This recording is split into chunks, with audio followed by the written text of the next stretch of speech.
Now that you've listened to a little bit of impressionistic music, let's move on to Primitivism, the music of Igor Stravinsky.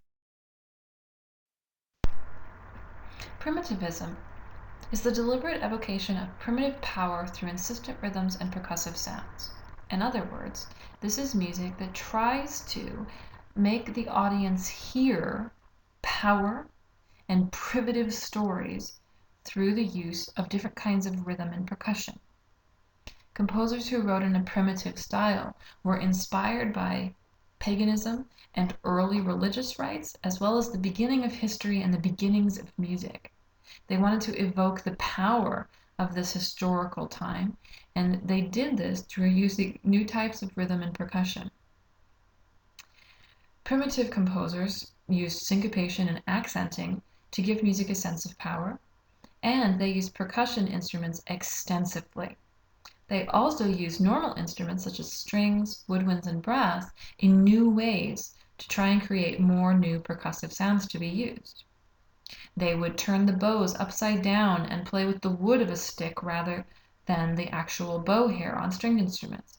They would tap instruments with their hands to create tinging sounds on the brass or wooden thuds on the strings.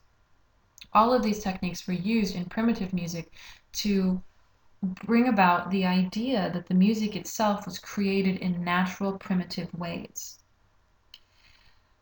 The best primitive composer is Igor Stravinsky. He was a composer that believed in the idea of primitive stories and ideas that should be explored. He believed that the beginnings of music should not be forgotten, it should be respected. He also was very fit to having daydreams about where music came from and what the power in music truly was. Stravinsky wrote a lot of music, mostly ballet and orchestral music. He lived for much of the century, from 1882 to 1971. He was Russian by birth, but emigrated to the United States when World War II began. But he spent a lot of his life in Russia and was famous across Russia and Europe. He wrote in a lot of new styles and developed many new styles. But he's most known for his primitivistic ballet, The Rite of Spring, which is your listening example for primitivism. Stravinsky's music in general, no matter what style he was writing in, used shifting and irregular meters. It used syncopation and polyrhythms. He really wanted to create propulsion and power in his music by using these different and new ways of combining rhythms and meters and tempos. He believed that audiences wanted music that centered on rhythm, not on melody and harmony. So much of his music puts rhythm first before melody and harmony. He believed the power of music really came from the rhythm. And today I think we can understand this since we really talk about how beat makes us really enjoy listening to music and dancing to it. Think of rave music or think of any sort of EDM music. Most of that music is first a beat and then it's a melody. So I guess we can think of Stravinsky as the first musician who really strove to put beat into music so that we would dance and feel the power of music down into our toes. He wrote in the neoclassical style, in the 12-tone style, and in the primitive style. But it's his primitivistic music that is really exceptional and was so astounding to the listeners at the early part of the century that it even caused a riot in Europe. As I said, the listening example for primitivism is Stravinsky's The Rite of Spring. This piece of music is about a solemn pagan rite.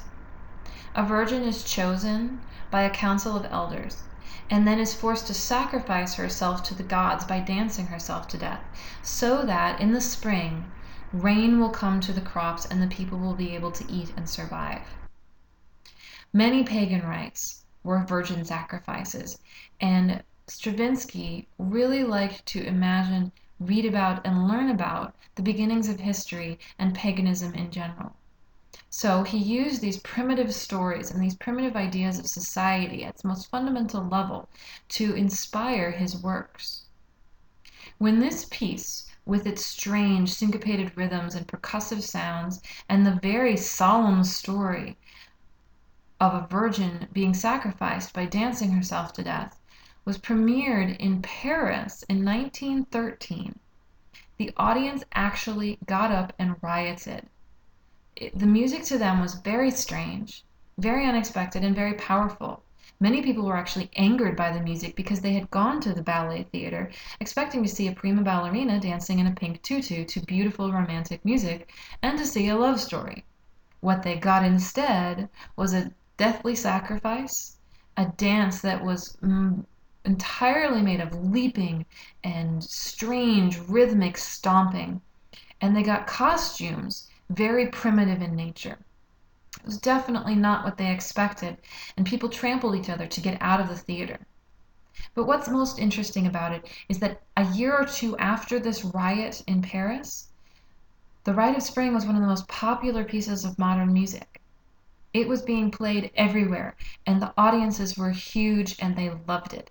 Because for the first time in history, music wasn't necessarily about the expected love story or about melody.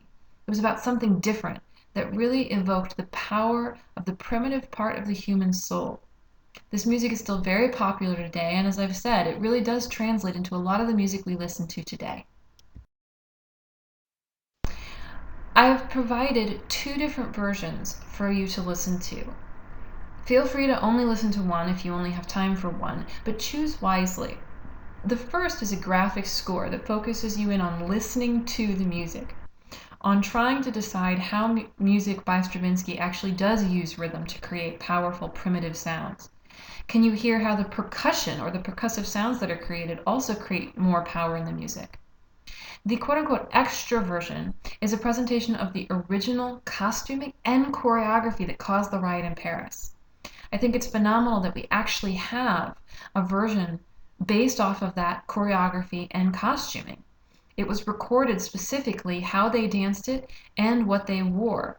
And it's amazing that we actually have companies today that recreate this costume to costume, dance step to dance step, so that we can really understand it from a historical perspective and from a more modern perspective. Think about whether it would help to see this original version of the dance or whether it would be better for you to actually just listen to the music. You can listen to either or both, but I hope you'll start to try and imagine yourself at that riot in Paris, trying to see a prima ballerina dance a romantic, beautiful melody, and instead getting to see strange leaping and stomping to syncopated and accented music that doesn't make sense to you. See whether you can find the power in the music, and see why the music today is still considered to be a masterpiece of the modern primitive style.